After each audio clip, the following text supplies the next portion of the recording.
حنا كاملين سمعنا من الناس الاولين بحال هاد الكلمات.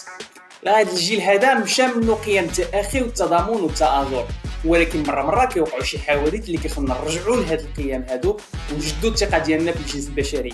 بحال هاد القصه اللي غنعاود لكم على الاولمبياد ديال الجابون في 1964 في المسابقه ديال لاطوال.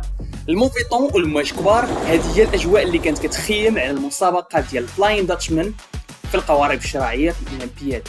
الاخوين السويديين كانوا هما المرشحين رقم واحد وانطلقوا بهذا الهدف انهم يدوا الذهب وحتى حاجه ما غتحيدها ليه. ولكن ملي انطلقوا موراهم الاستراليين طاحوا الباطو ديالهم غرق. اخوين داروا اللي ما كيتصورش وسمحوا في كل شيء ورجعوا هزوهم. السويديين ما غاديش يدوا ميداليه ذهبيه ولا فضيه ولا برونزيه، ولكن غيديو اول ميداليه في التاريخ ديال شي واحد ما جاش في البوديوم، اللي هي الميداليه ديال الروح الرياضيه. ودابا السؤال اللي نقدروا نطرحوا على رؤوسنا هو كون كنا في بلاصتهم بعد 4 سنين ديال المعاناه وكل شيء وما عمرك ديتي ميداليه ذهبيه، واش تسمح بكل شيء باش تعتق شي واحد اخر؟ جاوبونا في لي كومونتير. عافاكم.